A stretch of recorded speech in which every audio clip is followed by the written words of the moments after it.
Hey everyone, welcome back to discussion. This is discussion 13. Let's get into problem 1, page 241, problem number 27. So we're given a spring on an incline and there's a block, and then we place the block on the spring. The spring compresses and the block comes to a rest. Okay, so it's like this. There's a diagram in the book on page 241 if you'd like a better picture.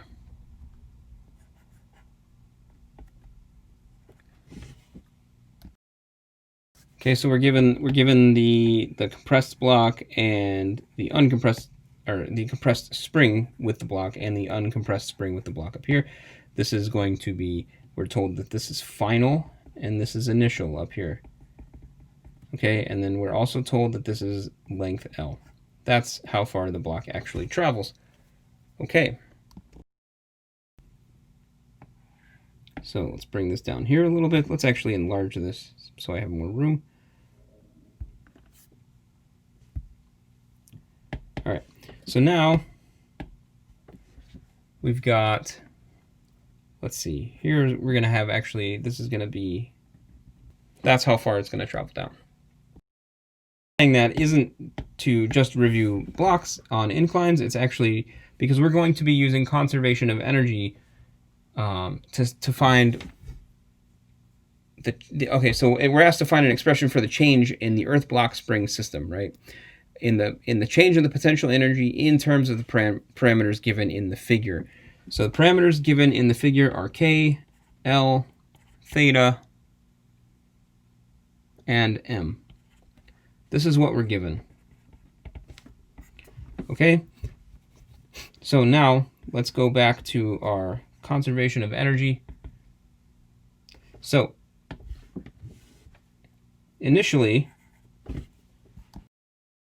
we're sitting at MGH, right?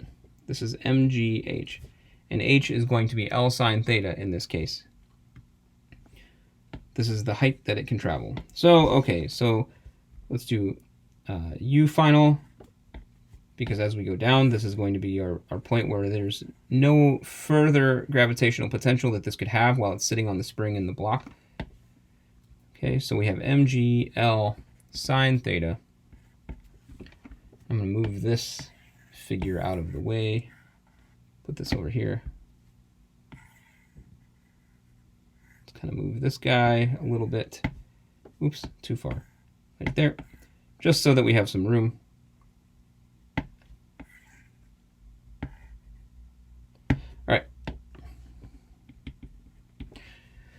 Okay, and then so that's for the block, that's the gravitational potential, and now we want the elastic potential, right? So the initial elastic potential is 0, and the final is going to be our half kx squared, where x is actually L in this case, because that's what we're given. This is how far it compresses, okay? Minus 0. So we just put that together. And that's the answer. Total change in potential energy is going to be half k L squared minus mg L sine theta. Right? And we found this by finding the change in the gravitational potential, where the final was 0 and the initial was mgh, which is L sine theta, so mg L sine theta. And then for the elastic, we took the final, which is here, fully compressed is half KL squared. That's our potential, minus 0 for initial. So we just add that together, and that gives us the value that we have. So this is what we get. Okay, next problem, number 40. We'll do 40 first. There's a paired set, 40 and 41, but number 40 is, what is the escape speed of the Earth and of the Moon? Okay, so in order to solve this, we need to consider gravitational potential, because ultimately that is the thing that's going to bring anything trying to escape from the Earth or from any massive body back, is gravitational potential. So here is, let's call this the Earth. Let's call this the Earth's radius. Okay, Now we have force, gravitational force, right, is equal to gm times your escaping body over the radius squared, right? And then we also have a potential. The gravitational potential is negative gm m over r. Okay, you can find that by integrating. Because recall we have f is equal to negative of the gradient of u. So, or we also have f dl is equal to u. Anyway, use conservation of energy of something trying to escape from the Earth. Okay, so let's draw here. We have something trying to take off. So it's going to have a kinetic energy and it's going to have a potential, right? So these initial values are going to be half mv squared. And then remember, I just found the gravitational potential here. This is due to any massive body. But once we plug in the values for Earth, you end up getting a value of g. I'll explain more about that in just a second. So here's this. Okay, and then our final is going to be half mv, I'm going to call this v prime squared, minus gm m over, excuse me, I'm going to call this r prime. Okay, so now what the conditions that we want to meet as this thing is escaping, we want to know what is the minimum velocity, so that once it reaches a certain point, this can be 0. We don't care what this is anymore, as long as we've reached the escape velocity. The initial velocity needs to be the escape velocity. So this will go to 0. So let's just set this to 0. Okay? So we'll say v equals 0, that's squared. Okay? And then also, this r, this value here, this we want to know what this velocity is going to be to get us to where this is actually going to infinity. So essentially, this thing is just going to be way bigger than the Earth's radius, right?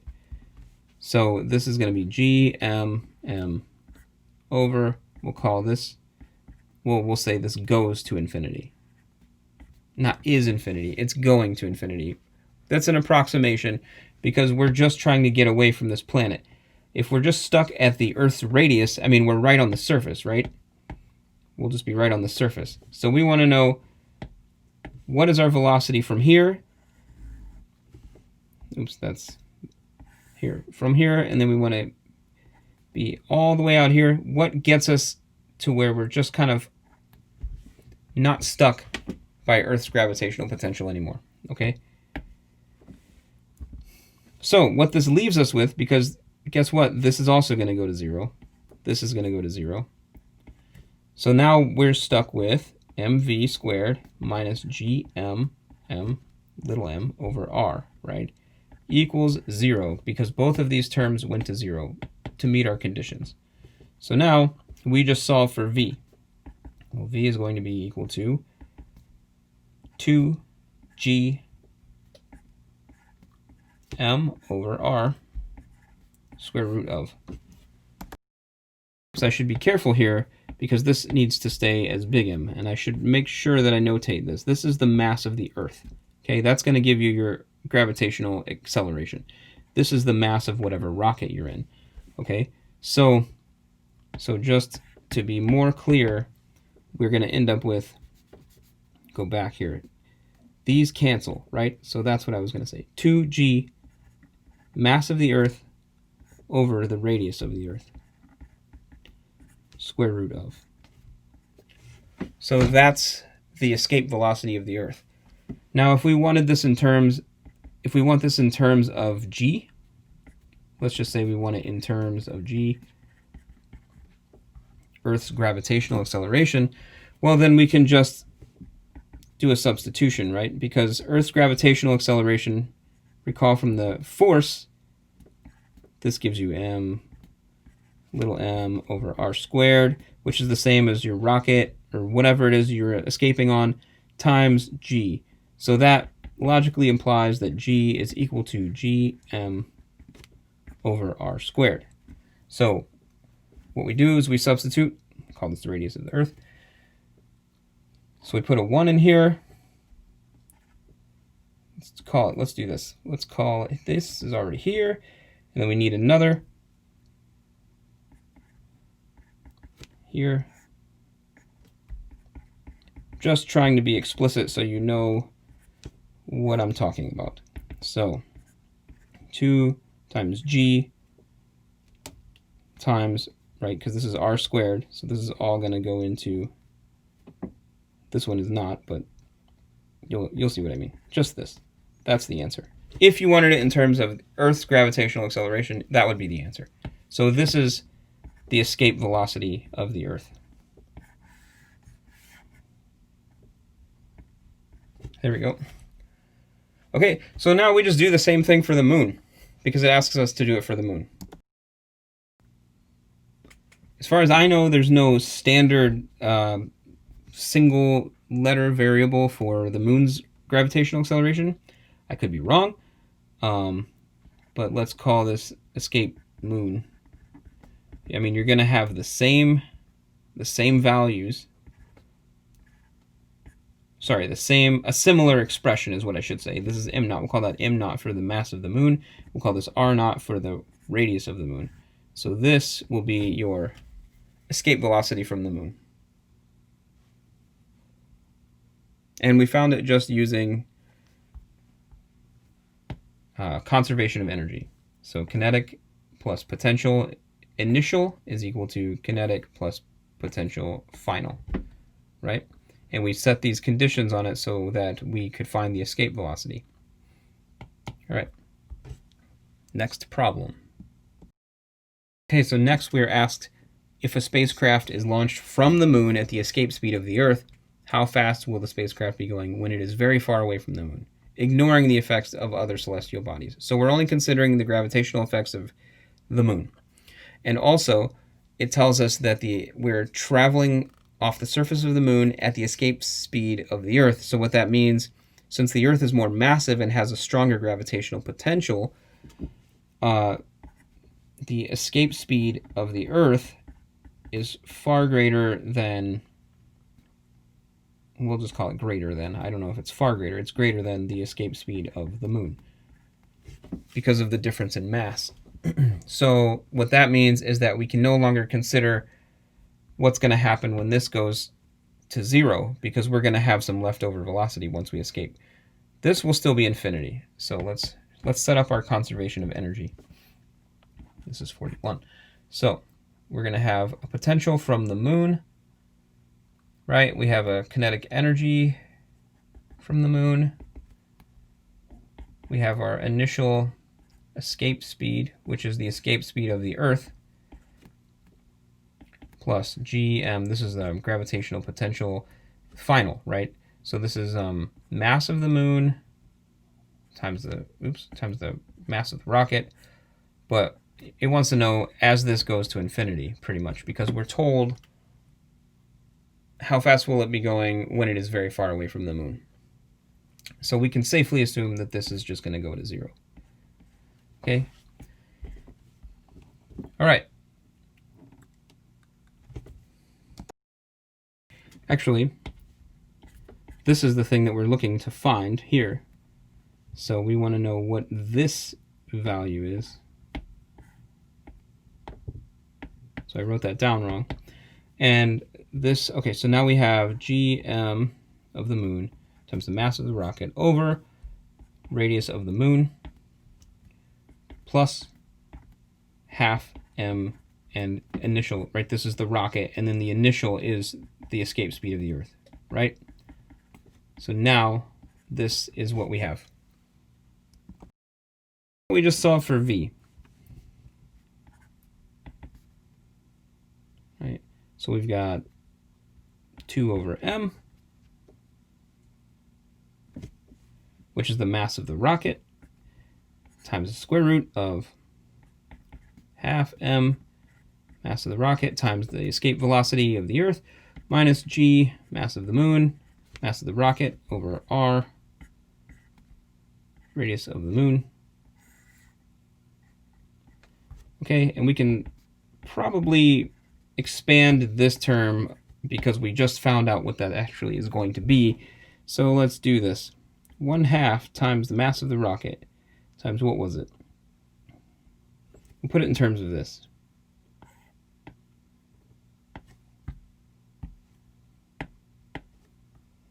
Okay, here's the escape speed of the Earth. But now recall that this is squared, so we're going to lose this stuff. Okay, so this cancels, this cancels. We'll be able to simplify a little further here in a second. Mass of the rocket, radius of the moon. Okay, so this is what we are left with. Yeah, let's do it this way.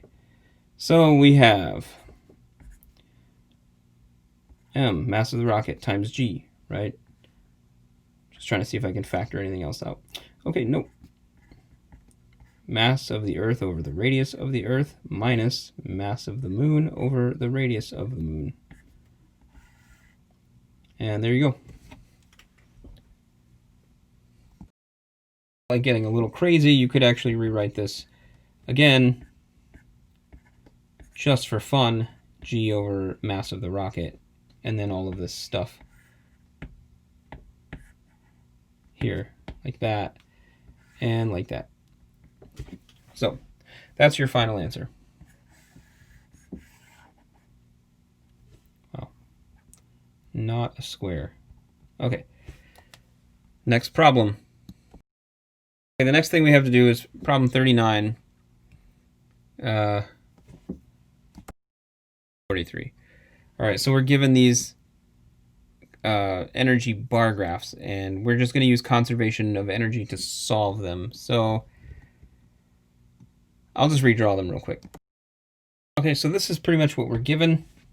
I have kinetic energy initial, potential energy initial is equal to, let's move this over a little bit, is equal to kinetic energy final plus potential energy final. Okay, and we're asked to find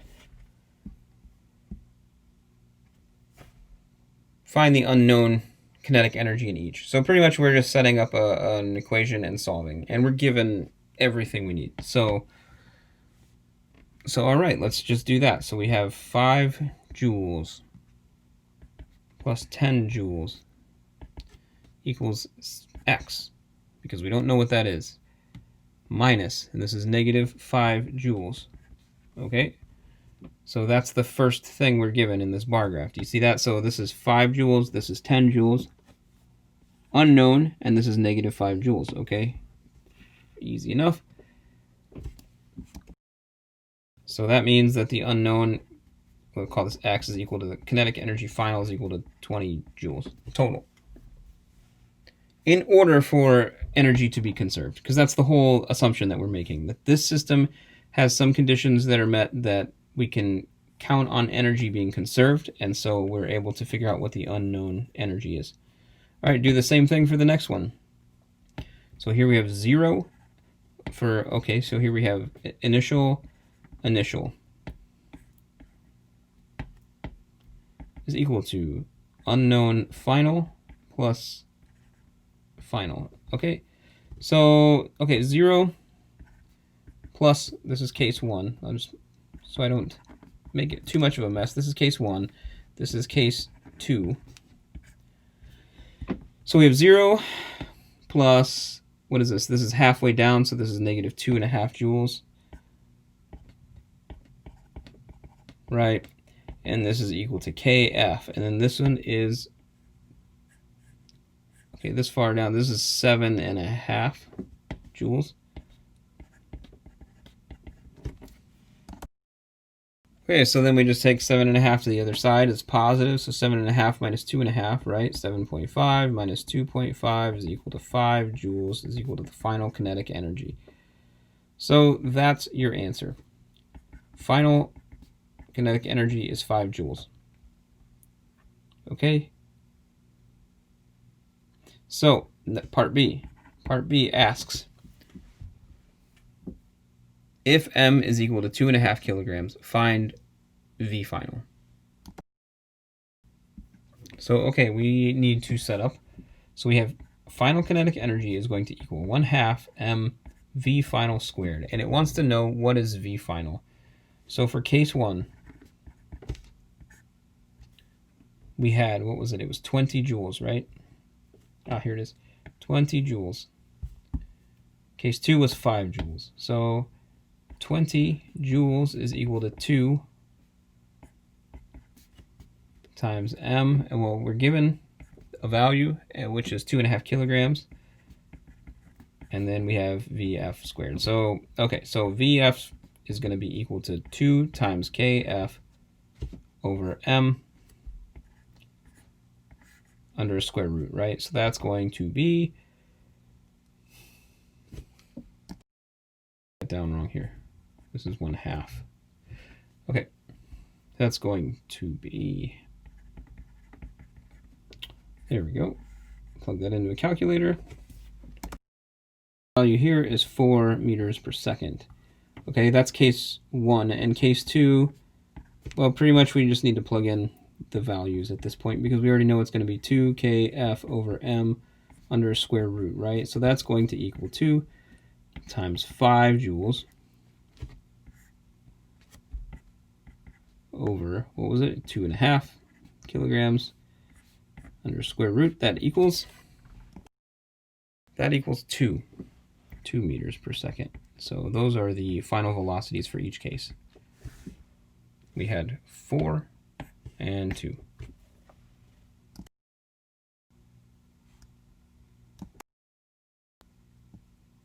Okay, so the next problem that we have is D4, and that's, I don't know where the problem is from, but it's on the worksheet, so we're just going to do that. We're given the potential energy of a 4 kilogram mass in a certain region varies as, okay, here we have a potential energy function as a function of position. Let's move this over a little bit because we're given conditions. So this is for x is greater, x is less than or equal to 3 meters, and then 0 for x is greater than 3 meters. Okay, and then we're asked for what values of x is the object in equilibrium. Well, we know that equilibrium happens when the forces in the system are summed up to be 0, right? So equilibrium happens when this net force is equal to 0. Okay? And we also know that a force is equal to the negative gradient of your potential. Now, if we wanted to just, without really needing to even go here, if we wanted to just find the minimum of u, we would pretty much take the derivative with respect to x and set it to 0, which is pretty much what we're going to do. Okay, so let's just do this. So let's say negative du dx is equal to 6x, right, minus 3x squared, and at all times negative 1. So that's going to equal 3x squared minus 6x. Now remember, we're minimizing this, and we want also to have it in equilibrium. So force is the negative gradient of u. Sum of the forces is 0 in equilibrium. So let's just set this to 0 and then see what we get. Equals 6x. So then x is equal to, well, let's just cancel that. This goes here. This is a 2. So x equals 2. Also, we should note, that this will go to 0 when x is 0. So x is equal to 2 and 0. So that's an important point. So at these values, at x is equal to 2 and 0, we're in equilibrium.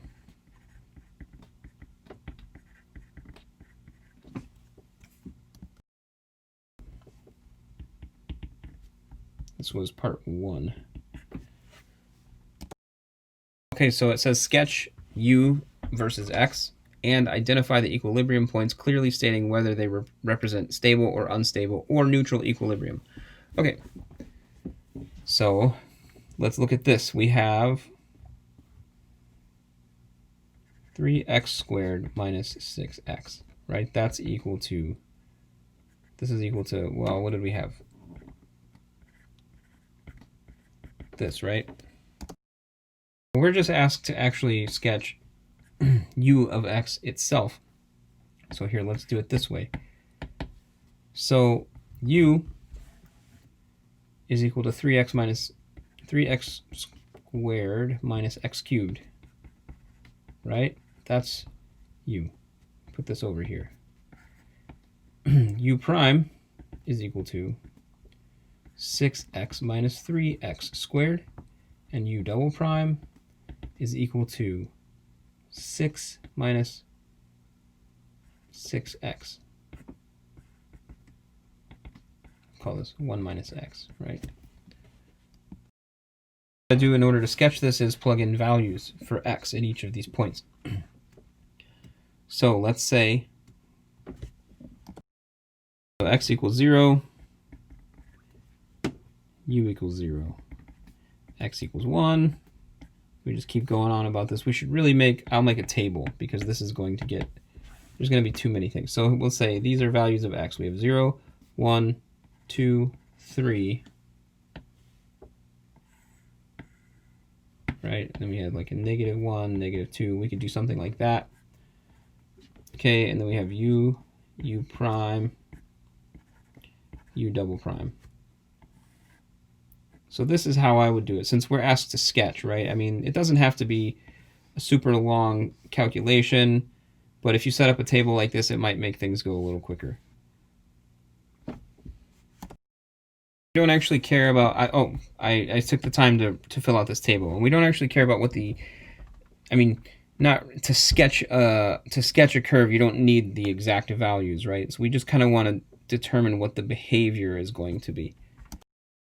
Told earlier in one of our first conditions that anything above 3 is going to put the potential at 0, right? So we have a function that goes up to 3 and down, right? So we're above the line. So all of these positions for all of these values are above the line. So except at 0, we're at 0, right? Okay, so that's fine. And then so the change in the slope is negative before we get to 0, and then it's positive, and then it's negative again. So we have two kind of inflection points here. That's what this says.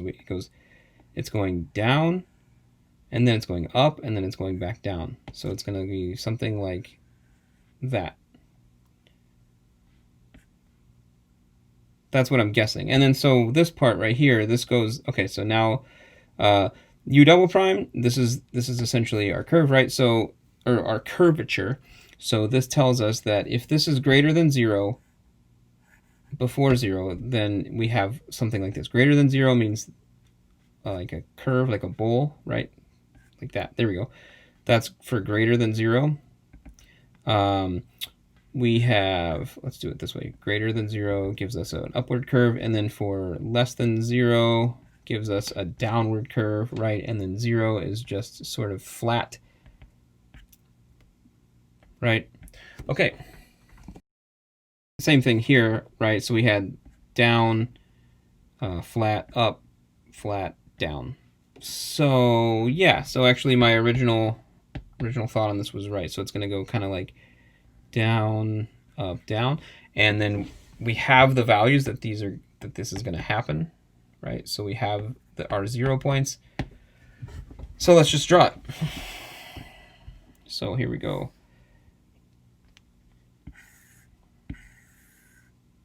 Okay, here's 0, right? Here's 1, here's 2, here's 3, here's -1, here's -2, here's -3. Okay, so we determined that it's going to be going down until it hits 0, and then it's going to go up. So let's draw that, right, with an upward curvature, right? So it's going to be like this, something like that. Oof.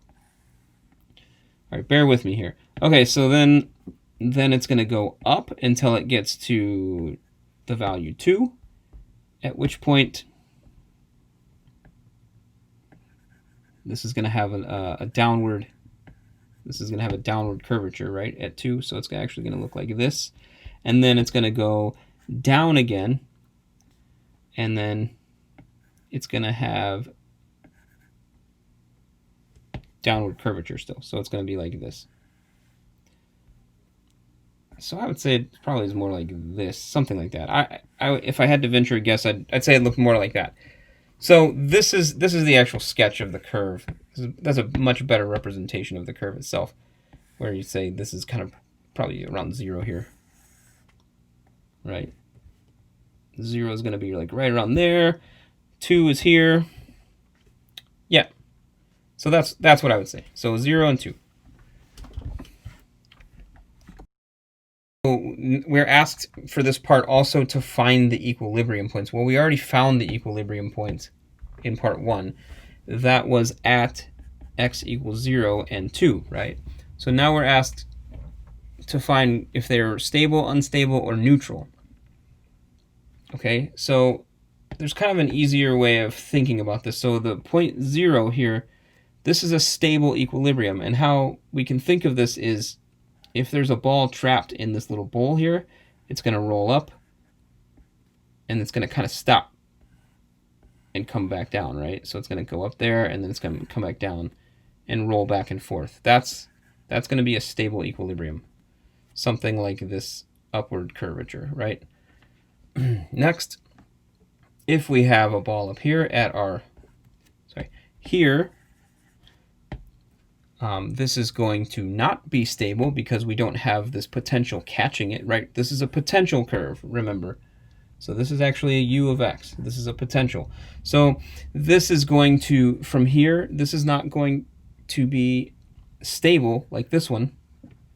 I wouldn't call it neutral. I would call it unstable. Why? Because, well, if you vary this point at all in either direction, the potential is going to drop like a lot. Right? It's going to go down this way or it's going to go down this way. So this is unstable. So summing this up,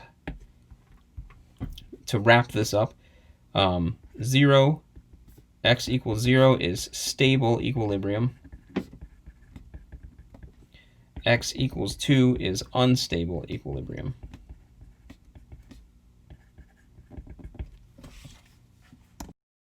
Next, if the total energy of the particle is 12 joules, what is its speed at x equals 1.5 meters? Okay, so let's break this down just a little bit. I think we're going to end a little early today. That's good. I'm sure we could all use a break. So here we have we're told total energy is equal to 12 joules. So let's call this total energy the net energy, right? So this is 12 joules. And this is going to equal kinetic and a potential energy, right? So these are things that we're given. Total energy is 12 joules. This is equal to a kinetic and a potential energy. We're asked to find a speed. Well, speed is buried in our kinetic energy, and we're talking about a particle. So this is going to be half mv squared. So we're going to have to solve for that. We know our potential function, right? It's the whole thing that we've been doing this time. It's the thing we've been doing this whole time. That's what I'm trying to say. So here's our potential function here. This is what we're going to plug in for our potential energy. And because we have a value of x, we're going to get some value of energy in joules, right? So it was, what was it? It was 3x squared, right? 3x squared minus x cubed. So 1.5 meters squared minus 1.5 meters cubed. Okay? So that's how we're going to solve this. I mean, pretty much we're given all of the other information. In the very beginning problem statement, we're given a mass. Mass is 4 kilograms.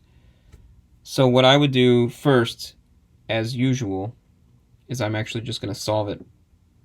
I'm just going to say E net is equal to half mv squared plus 3x squared minus x cubed, right? So then you get E net minus 3x squared plus x cubed. Then you go 2 over m. And then you take the square root of all that. And that will give you your velocity. So I'm going to plug all this in now and see what I get. Okay, I got 2.0766, 2.076 meters per second. Recalling that m is equal to 4 kilograms, right? E net is 12 joules, which is a Newton meter. And then x was 1.5 meters. Okay. So just checking units real quick, we know that these units of energy, this is joules. This is all in joules.